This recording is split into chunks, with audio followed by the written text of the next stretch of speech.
It is Friday, December 22nd, 2023, and you guys know what's coming. 3 best bets on the hardwood, college basketball and NBA action. I'm diving into it. This is the Free 3. What's up, guys? It's your boy Noble Living back with another DYF Bets video where I'm bringing down my favorite picks and plays of the day as we just try to get to the bag together and make some money. Yesterday, we had a winning day on the channel. We needed it bad, baby. Christmas is right at the corner. We needed that sweep. 3-0 on the day. We love to see it. Cashing on Kyron Williams over rushing yards. No sweat bet there. My boy got it done late for us. We cashed in on our money line parlay with the Rams in the first half on Kentucky. Love to see that as well. And then we also cashed in on Tarleton State's team total under. I know that one was a little worrisome for some people. Like, why are you picking this mid-major school? Doesn't matter. It pays. It cashes. So that's it. 3-0 on the day. Love to see it. Year-to-date record right here. We're chipping away here in this month of December. We've got a few more days for us to get over 500. So hopefully we can continue the hot streak today. Stack some more winners on top of each other. And like I said, we've got a dialed weekend slate on Christmas Eve, Christmas Day games, NFL, NBA action. So make sure you guys are subscribed to the channel so this way you can get all those videos. And make sure you click that like button as well so this way we can boost the algorithm and get these videos out to more people. I appreciate all the love and support. And let's dive into these best bets.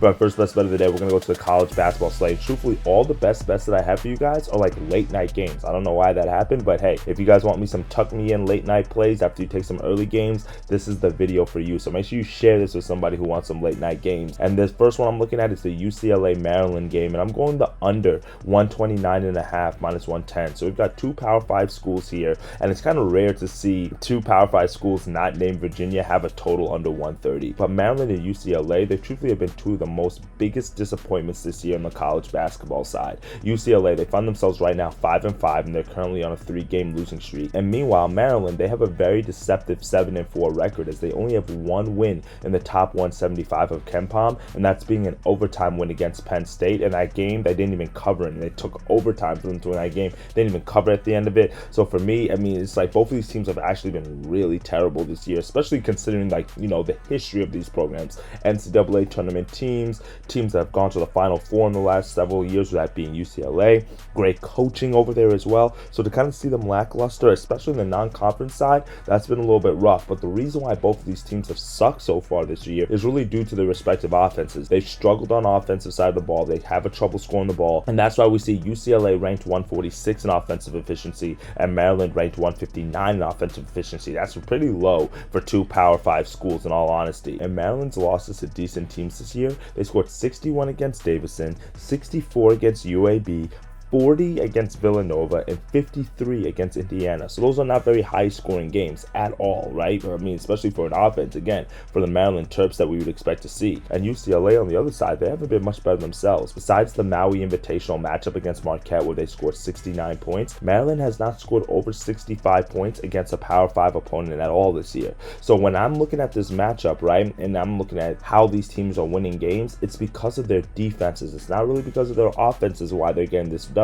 And that's why I think we're going to get a low scoring total in this year. Maryland has a really good defense, ranked 25th in defensive efficiency. And guess where UCLA is? Ranked 26th in defensive efficiency. So they're right there next to each other. But they also play really slow basketball. UCLA is 298 in adjusted tempo. Maryland is 261 in adjusted tempo. So when you kind of break down all these numbers and you kind of look at the full slate, UCLA has the better offense compared to Maryland, but Maryland has the better defense. Both of these teams play slow. I'm expecting this one to be a grinder of the game. They have UCLA as the favorite, which I don't disagree with. I think UCLA does win this game. They are the better of the 2 teams, but we've just seen both of these teams struggle to score the ball, and I think today is going to be one of those another games where they're going to depend on their defense. I think this one flies under. KenPom has this one at about a 65-61 final score, so that puts us over under this 130 number as well. Really low total for Power 5 schools, so when the books are giving us that type of low total, I always like to back on the side of what the books are telling us. So let's go under 129.5 as the first best bet of the day in the UCLA Maryland matchup. Now for my second best bet of the day, we're going to go over to the NBA slate, late night game as well. We're going to go with the player prop, and we're going to go with Domantas Sabonis over 12.5 rebounds. We've got the Suns and Kings in this matchup. You make sure you shop around on this line as well, so I'm seeing a whole bunch of different odds.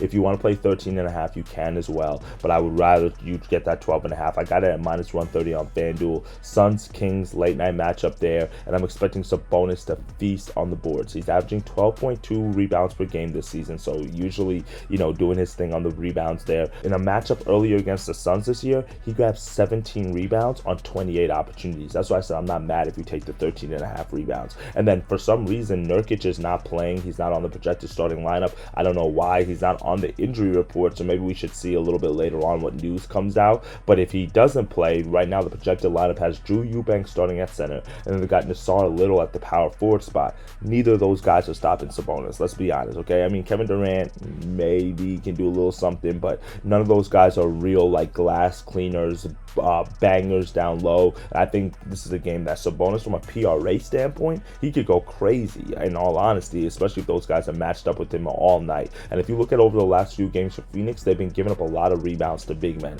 They've been getting killed on the board. DeAndre Ayton had 15 rebounds last game on 29 opportunities. Daniel Gafford had 17 rebounds on 30 opportunities. And neither of those guys are glass cleaners like that. I mean, we've seen DeAndre Ayton take days off. We've seen Gafford. I mean, sometimes he has double-doubles, but he's not Domantas Sabonis. Sabonis is on a whole nother level when it comes down to rebounding in comparison to those guys, and that's why we've seen him go over this total in 6 of the last 9 games. And he grabbed that 10 rebounds last game against the Celtics, and they got blown out in that game, and he only played 26 minutes. So just imagine if he plays this full game, which he should, because we have a very close spread in between the threes. I think it's 3.5, 4 is the spread right now. I think he is going to be able to grab these rebounds. Then also, I love the fact that the Kings are healthy, because when the Kings are healthy, defenses are not just only solely locked in on him or De'Aaron Fox. They have to worry about everybody on the floor. He's gotten 13 plus rebounds in 11 of the last 13 games when he's played at least 28 minutes, so we don't want to blow out here. And then Fox and Murray have played as well. So that's what we're expecting both of those guys to play tonight. We're expecting them to play a lot of minutes because of the tight spread. Expecting a lot of minutes, and we have a high total at 244.5. Means a lot of shot opportunities, a lot of missed shots. So bonus is going to grub on the board. So grab over 12.5 rebounds. You can play the 13.5 as well. That's the second best bet. For our third and final best bet, we haven't done a little parlay leg in a little bit. We haven't done a plus 100 ladder leg in a little while. Trying to just get back on track, not trying to be too cheeky and cute. And the two teams that haven't been too good for us, but I like this one today because we have super juiced lines on these rebound totals. I don't know why, but listen, when I'm making this video, they're super high. So what I'm going to go is a two-team steam here. We're going Kyle Kuzma, Scotty Barnes, both to grab 7 plus rebounds. I guess you the plus 126 odds there. And I love both of these matchups for both of these guys. Let's start with Kyle Kuzma, right? He's been on a rebounding tier of lately, for at least for his standards. He's averaging like 5 rebounds per game, but he's grabbed 7 plus rebounds in 5 of the last 6 games. So you love to see that on this road trip that they've currently been on. And even though he played 37 minutes last night, and then this is a back-to-back for him, in 3 games this year where he's played back-to-backs, he's actually gone over this rebound total in 2 of the 3 games. So, not unfamiliar territory for him. Warriors give up the 11th most rebounds to power forwards. I think this is a game where the Wizards have just a little bit of extra incentive in them because of the Jordan Poole situation. I think Poole, talks to Kuzma on the side. I was like, yo, bro, I really want to win this one. I really want to get at them for trading me. And I think Kuzma plays a little bit extra harder because of that, or just defers on the offensive side to Jordan Poole, which allows him to, kind of have more energy up for the rebounding there. And then we also do have a high total, 246 in this one. For me, the spread is about 12-13. You have to worry about a blowout, obviously, when you always talk about like a team like the Warriors against a team like the Wizards. But for me, when you look at it, the Warriors are only 3-9-1 against the spread at home this year. The Wizards are 11-6 against the spread on the road this year. So I don't know if it's a blowout, in all honesty. And with Draymond Green being out, Chris Paul's been banged up, you never know what type of Klay Thompson you're going to get. I think this one could be a little bit closer for about 3 quarters or so. With the high total and pace of play, I think this is going to be an opportunity that Kyle Kuzma can grab these rebounds. So let's go 7 plus rebounds for him. Again, it's super juice on the books if you just want to take it to 6.5 line, 7.5 at plus money, but you always have to worry about the blowout opportunity there. Then on the other side, we're going to take Scotty Barnes for 7 plus rebounds. And just a real simple thing. If you want to take his line at 8.5 by itself, you can, but he's going to be the off-ball defender on Joel Embiid, right? They're playing the 76ers. Joel Embiid's getting a ton of volume right now. Dude's absolutely been killing the game. I mean, shout out to him, MVP, probably front runner right now. But Barnes, he's played the Sixers twice this year, and he's cleared this total in both of those games. He's averaging 13 rebound chances in those matchups, and he's grabbed at least 7 rebounds in 80% of the games this year, and he's coming off 2 back back-to-back strong rebound performances where he had 10 rebounds and 17 rebounds. And he's grabbed double-digit rebounds in 5 of the last 7 games. So you love to see that. He's in rebounding form. He's been aggressive on the boards. And like I said, he's going to probably have a lot of opportunities on the off-ball defender. You're probably going to have Siakam guarding Embiid, or maybe even Poto guarding Embiid. So because of that, I think there's going to be a lot of opportunities for Scottie Barnes to grab some boards today. So we need Scottie Barnes 7+ rebounds, Kyle Kuzma 7+ rebounds. That gets you the plus 125 odds, 126 odds there. That's our final best bet of the day.